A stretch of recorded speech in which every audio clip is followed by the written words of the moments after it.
5월 10일 맥주인 성경 읽기 민수기 19장, 시편 56편, 57편, 이사야 8장, 야고보서 2장입니다. 오늘은 이사야 7장, 8장 말씀 연결해서 함께 보고 우리 기도하겠습니다. 이사야 7장에 보면 남유다에 국가적인 위기가 이렇게 닥쳐와요. 그때 하나님께서 이사야 선지자를 통해서 하신 말씀이 7장, 8장, 9장 이제 이어지고 있습니다. 자, 7장 2절에 보면 어떤 사람이 다윗의 집에 왕에게 이제 얘기한 거죠. 왕 가문에 알려 이르되 아람이 에브라임과 동맹하였다. 그 소식을 전해줍니다. 그때 이제 남유다의 왕이 아하스 왕입니다. 아하스 왕인데 북이스라엘과 남유다가 분리가 되어 있었잖아요. 분리가 되어 있었는데 북쪽 이스라엘이 더 강해요. 북쪽 이스라엘 10집하고 남쪽은 2집 하니까. 북이스라엘이 그 위에 있는 아람과 연합군을 형성해서 남유다를 치려고 한다는 소식을 듣게 된 거죠. 그랬더니 아하스 왕의 마음과 그의 백성의 마음이 숲이 바람에 흔들림 같이 흔들렸다고 기록하고 있습니다. 그 사신 한번 떨듯이 떨렸다는 얘기죠. 그때가 이제 남유다 아하스 왕이니까 BC 734년으로 이제 봅니다.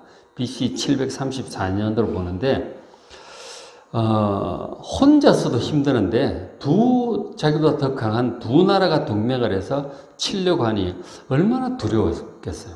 그래서 그 위기 소식을 듣고 이사야 선지자가 하나님께 간절히 기도합니다. 그랬더니 하나님께서 이사야 선지자를 통해서 응답하셨어요. 자, 하나님께서 말씀을 하시기를 7장 3절에 여호와께서 이사야에게 말씀을 하셨어요. 아하스 왕을 가서 만나라. 어디 가서 만나라.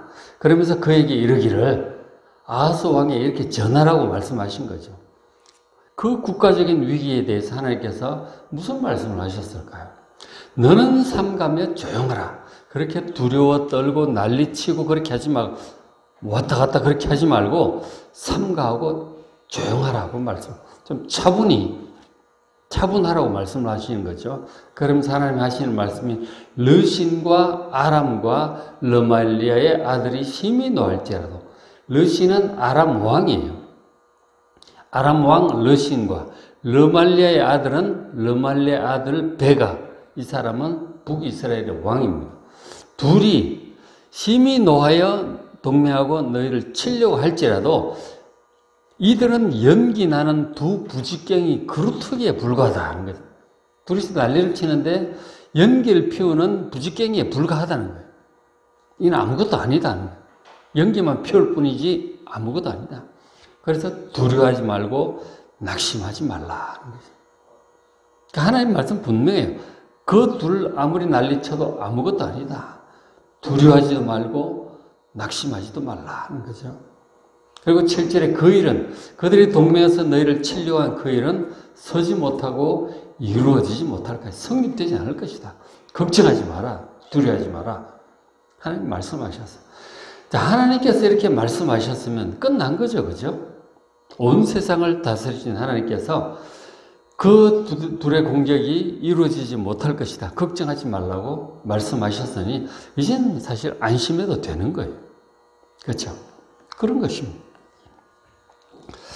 자, 그런데 이제 문제는 하나님을 믿어야 되는 거죠. 이 하나님의 말씀을 진실로 믿어지면 마음이 평안해질 것입니다. 온 세상에 주신 하나님께서 괜찮다고 그러시는데 전지전능하신 하나님께서 괜찮다고 하시니까 그럼 끝난 거 아니에요? 그럼 마음이 평안해지는 거죠. 그러나 하나님께서 그런 말씀을 하셔도 믿지 못하면 계속 불안한 거죠. 아무리 하나님 그렇게 말씀하셔도 저 두 나라가 쳐들어온다는데 전쟁하면 우리가 못 이기는데 계속 그렇게 생각하면 불안하겠죠. 하나님께서 괜찮다고 하니까 괜찮겠지 라고 턱 믿고 평안한 사람은 평안할 것이고 안 믿어지면 계속 불안할 것입니다. 결국은 이제 뭐냐면 평안이라고 하는 것은 하나님을 믿는 자가 누리는 거예요. 하나님의 말씀, 하나님의 능력, 하나님의 성실하심과 하나님의 보호하심, 그것을 믿는 자가 평안을 누리는 거예요. 평안의 비결은 하나님을 믿는 데서 오는 것입니다. 평안과 믿음은 같이 가는 거예요. 믿음이 없는 자는 평안을 누릴 수 없습니다. 아무 일이 없어서 평안한 게 아니에요. 하나님을 믿기 때문에 평안한 것입니다. 그래서 이제 이렇게 되는데, 이제 그런 말씀도 있죠. 7장 9절에 보니까 만일 너희가 굳게 믿지 아니하면 너희는 굳게 서지 못하리라 그러셨어요. 하나님은 굳게 믿어야 든든하게 설 수 있는 것이죠. 믿음이 없으면 아무리 하나님 그렇게 말씀하셔도 계속 불안한 거죠. 참 이 평안과 믿음의 관계가 그런 거예요. 믿는 자가 평안을 누릴 수 있는 것입니다. 그리고 이제 하나님께서 또 말씀을 이어서 하셨어요. 7장 10절에 여호와께서 또 아하스에게 말씀해 이르시되, 아하스 왕에게 말씀하시는 거죠. 너는 한 징조를 구하라. 그렇게 말씀을 하셨어요. 이것은 지금 아하스 왕이 하나님을 잘 믿질 않는 거예요. 하나님을 믿질 않으니까 하나님을 믿는 데 도움이 될 수 있도록 징조를 구하라고 하신 거죠. 어떤 징조든지 구하라. 높은 데서 해에 관한, 달에 관한 것이든, 깊은 데서 바다에 관한 것이든, 어떤 징조든지 구하라는 거죠. 그 전에 이제 기드온 사사가 전쟁 앞두고 하나님께 징조를 구하잖아요. 하나님 정말 도와주실 것 같으면 밤새 이슬이 양털에만 내리고 바닥에는 안 내리게 해 주십시오. 그 다음날 반대로 해 주십시오. 막 징조를 구하잖아요. 그 하나님께 대한 믿음이 필요할 때 그렇게 하는 거죠. 근데 지금 하나님께서 아하스 왕에게 먼저 얘기하시는 거예요. 뭐든지 징조를 구하라. 내가 다 보여줄 것이다. 나중에 이제 그 아하스 왕의 아들 히스기야 때도 큰 위기가 닥치죠. 그때 하나님께 징조를 구합니다. 그랬더니 해의 그림자가 뒤로 10도를 물러가게 해달라고 그렇게 징조를 구하죠. 해가 거꾸로 가는 거죠. 그런 징조를 구하기도 해요. 그렇게 하나님께 징조를 구하라고 하는 거예요. 하나님을 믿을 수 있도록. 그 하나님께서 징조를 주시겠다는 거 아니에요. 그러면은 생각해서 이렇게 해달라 저렇게 해달라 하면 돼요. 그거 보고 역시 하나님 믿을 수 있겠다. 그러면 이제 해나가면 되잖아요. 이런 징조를 주시는 이유 중에 하나가 지금 왕이고 나라의 위기가 너무 크기 때문에 하나님을 믿을 수 있도록 이제 하나님께서 도와주시려는 거죠. 날 믿으라 하는 거죠. 그런데 아하스가 뭐라고 합니까? 12절에 아하스가 그래서 나는 구하지 아니하겠나이다. 나는 여호와를 시험하지 아니하겠나이다. 믿음 좋은 것 같죠. 하나님을 시험하지 않도록 난 징조를 구하지 않겠습니다. 그런데 이것은 핑계에 불과합니다. 지금 하나님께서 징조를 주시겠다고 하신 거잖아요. 그럼 구하면 되는 거죠. 하나님께서 주시지도 않는데 그럴 수는 없죠. 기드온 같은 경우는 도저히 자기 믿음이 부족해서 하나님께 그렇게 징조를 구했고 하나님이 응답하신 거죠. 근데 하나님 주시겠다는데도 안 하겠다는 것은 이것은 불신앙이에요. 그렇죠? 왜 아하스가 저 핑계를 대고 있느냐면 속에 딴 생각이 있어서 그래요. 저 내용이 이제 열왕기하 16장에 나중에 가서 한번 보십시오. 열왕기하 16장에 북이스라엘 아람 연합군이 남유다를 동맹하고 치는 그 내용이 나와요. 거기 보면은 아하스 왕이 무슨 생각을 하고 있었는지를 알 수 있어요. 아하스 왕은 무슨 생각을 하고 있었냐면 아수르의 도움을 받을 거라고 그렇게 생각을 하고 있었어요. 멀리 있는 아수르 왕에게 이제 사람을 보내서 도와달라고 그렇게 도움을 요청할 계획이었거든요. 그거를 믿고 있기 때문에 굳이 하나님 기도할 생각도 없고 믿는 마음도 없고 믿음이 정말 없는 왕이에요. 우상 숭배하고 막 온통 그런 왕이었거든요. 하나님 이사야 선지자 권면에도 하나님 믿을 생각도 없는 거죠. 기도할 생각도 딴 생각이 있는 것이죠. 다른 것을 믿고 있으니까 하나님을 믿질 않는 것이죠. 그러니까 구하지 않으니까 참 완악하죠. 그래서 이사야 선지자 하나님 말씀을 전하는 14절에 그러므로 주께서 친히 징조를 너에게 주실 것이다. 하나님께 주시겠다는 거예요. 아하스가 구하지 않으니 하나님께 주시겠다는 것입니다. 뭐냐면 보라, 처녀가 잉태하여 아들을 낳을 것이다. 그 이름을 임마누엘이라 하리라. 하나님께 친히 이런 징조를 주시겠다고 지금 말씀을 하시는 거죠. 저 처녀는 누구며 그가 낳을 아들 임마누엘이 누구인가에 대해서 이제 신학자들이 많은 논쟁을 하고 있어요. 저것이 이제 마태복음에 그 예수님으로 이제 마태가 바로 인용을 하고 있는데 그렇게 내용이 간단치는 않습니다. 내용을 이렇게 보시면 저 임마누엘은 아이가 자라가지고 보면은 자라가지고 선과 악을 택할 줄 알기 전에 선과 악을 좋고 나쁜 것을 택한다고 하는 것은 뭐 최소한 서너 살 되지 않겠어요? 근데 그 전에 이 두 왕의 땅이 패한받을 것이라고 북이스라엘과 아람 연합군이 패한받을 것이라고 동맹이 깨어질 거라는 그런 말씀을 하시는 거죠. 그러니까 예수님으로 바로 가기에는 이게 그렇게 간단치는 않죠. 문맥상으로. 그래서 과연 저 처녀는 누구며 그 낳을 아들 임마누엘이 누구인가에 대해서 이제 얘기를 하게 되는 거죠. 그래서 1차적으로는 당시 시대상과 관련해서 그 다음 아들, 그 아하스 왕의 아들 히스기야 왕이라고 생각하는 사람도 있어요. 그를 통해서 이제 또 남유다가 위기를 극복을 하게 되니까. 그렇게 하지만, 그러나, 그건 유대인들 탈무드 쪽에 이제 그렇게 보고 있는데, 근데 이것은 이제 연대가 좀 맞질 않아요. 그러니까 벌써 히스기야는 태어나 있고 10대 정도 되는 거예요. 그러니까 아닌 거죠. 그래서 이제, 학자들은 그렇게 봅니다. 다윗 가문에 어떤 왕자든지 있을 거 아니에요. 다윗 가문에 어떤 젊은 이제 그 신혼의 그 처녀라고 되어 있는데 저기 젊은 여자라는 뜻이에요. 젊은 여자라는 뜻. 알마가 그렇게 쓰입니다. 젊은 여자, 아주 신혼이든지 처녀든지 그렇게 되는데 어쨌든 그 젊은 이제 다윗 가문의 집에 애를 낳게 될 것이다. 지금 이제 곧 낳게 될 것이고 그 애가 이제 임마누엘이 될 것인데 그 아이가 서너 살 되기 전에 이제 이 두 왕의 공격을 하는 두 왕이 멸망하게 될 거라는 그 말씀을 일단 그렇게 봐요. 그러니까 한 3, 4년 내에 북이스라엘 아람 연합군이 깨어지고 멸망할 거라고 하는 그 말씀이 있는 것이죠.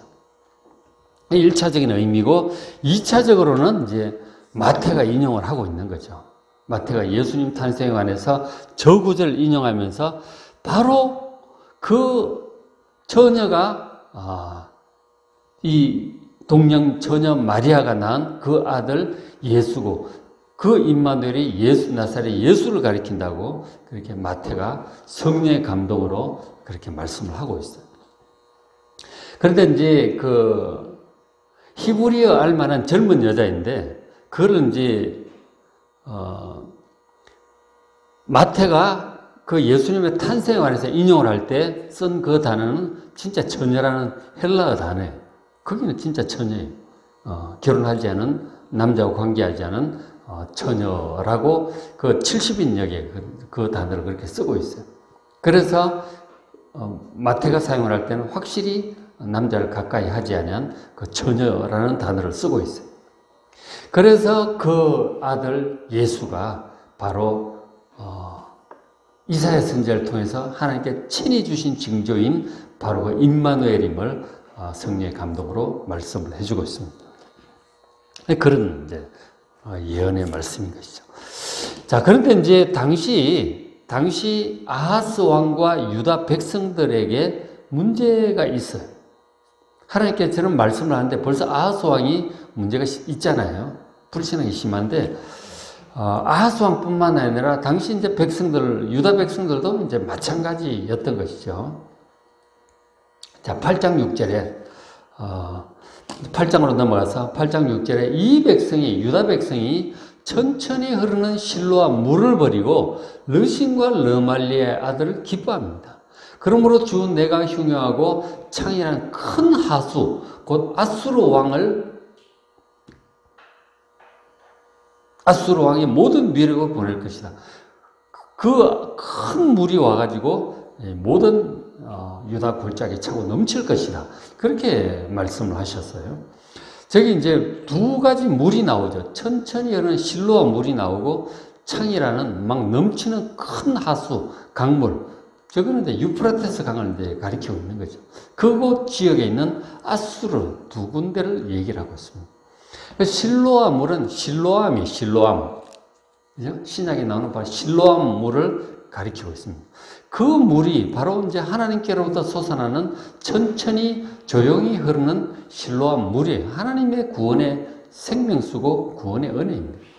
그 하나님의 물, 천천히 흐르지만 하나님께로부터 나오는 그 물을 버리고 창이란 큰 하수, 큰 위력이 있어 보이는 그 아수르를 의지를 한다는 거예요, 지금.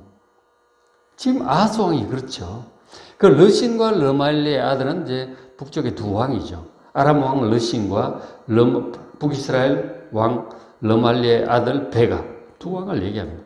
그걸 기뻐한다는 뜻은 두 왕의 멸망을 기뻐한다는 그런 뜻이고, 어쨌든 물은 실로암 물과 유프라테스 강 그 아수르 두 개를 비교를 하고 있는 것이죠. 근데 이 아하스 왕과 유다 백성들이 하나님을 믿기보다 하나님을 버리고 이 아수르를 더 의지를 하고 있는 거예요.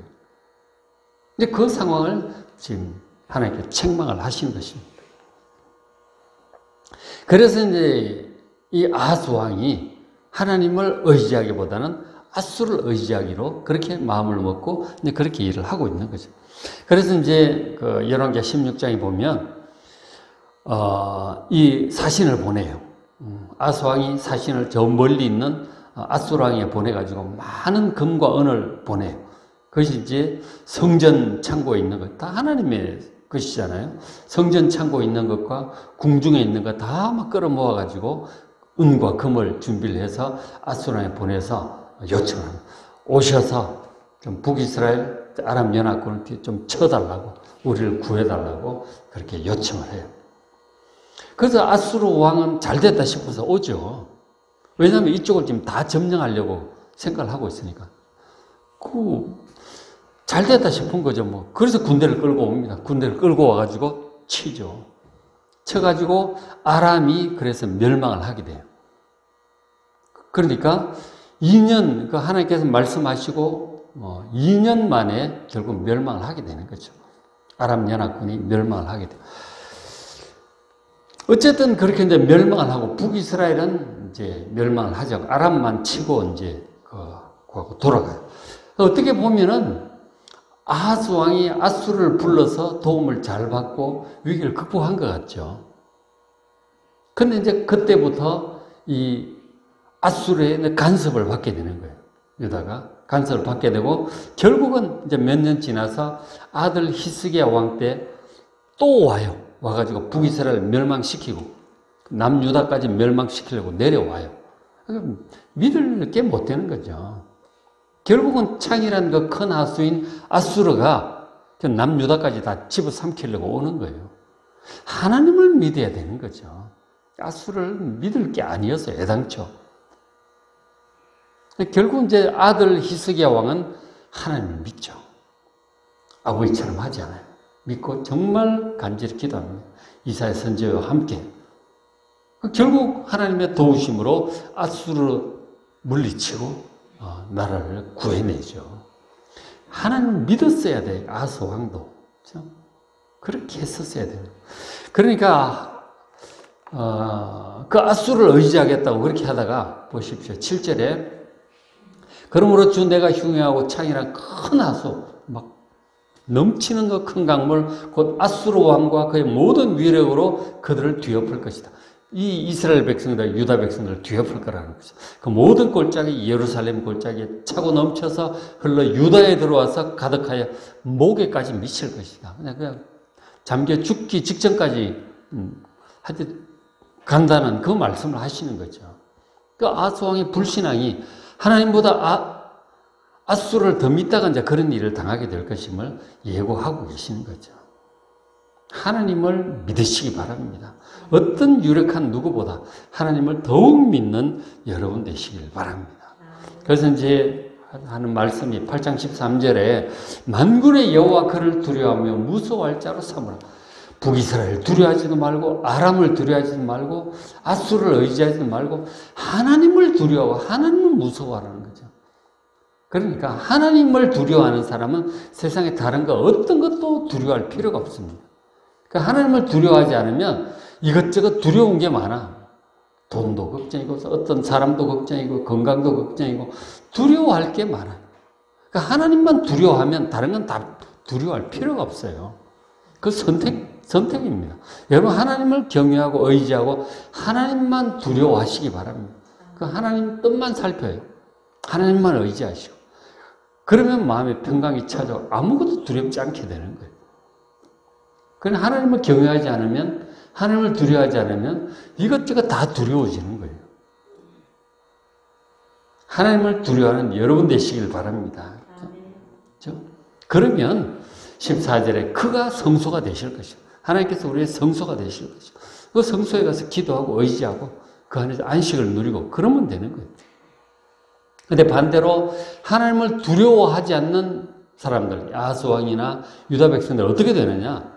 그러나 예루살렘 주민에게는 하나님을 두려워하지 않는 이 사람들에게는 함정과 올무가 돼요. 누가? 하나님이. 하나님을 두려워하는 자에게 하나님이 성소가 되어주시지만 하나님을 두려워하지 않는 자에게는 하나님이 그들에게 함정과 올무가 된다는 거예요. 하나님의 함정과 올무가 되면 피할 방법이 없어요. 망하는 거예요. 그렇죠?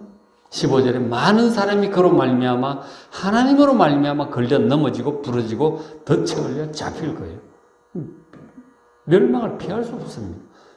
하나님을 두려워하지 않으면 하나님의 함정과 올무가 된다니까 하나님의 심판이 되고 재앙이 되면 무슨 수로 살아남겠어요?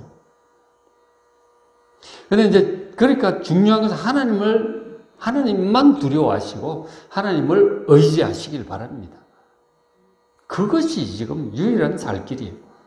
유일한 진리이고 생명의 길이에요. 근데 진짜 저 구절을 로마서 9장인가 거기도 인용을 하고 베드로전서 2장 8절에도 인용을 해요. 어떻게 인용을 하느냐면 바로 이 말씀을 예수님께 인용을 해요. 그러니까 예수님을 믿는 자에게는 예수님이 구원이 되세요. 그래 예수님을 믿지 않는 자들에게는 예수님이 함정과 올무가 됩니다. 예수님 때문에 멸망할 거예요. 예수님의 심판으로 멸망한다니까요. 결국은 이제 하나님을 믿고 예수님을 믿어야 하나님 예수님이 우리의 성소가 되고 구원이 됩니다. 그럼 하나님을 믿지 않고 예수님 믿지 않고 다른 것도 믿고 의지하고 그렇게 가면 하나님이 예수님이 함정과 올무가 돼요. 그럼 피할 방법이 없습니다. 여러분 그 어떤 것보다도 하나님을 경외하시고 예수님을 두려워하고 예수님을 믿는 여러분 되시길 바랍니다. 그 예수님이 여러분의 성소가 되어 구원의 은혜 가운데 살아가는 여러분 되시기를 주의 이름으로 축복합니다. 자, 오늘 맥체성결기 민수기 19장, 이사야 56, 57편, 10편, 56, 57, 이사야 8장, 야고보서 2장 말씀 잘 읽으시고 은혜 많이 받으시기 바랍니다.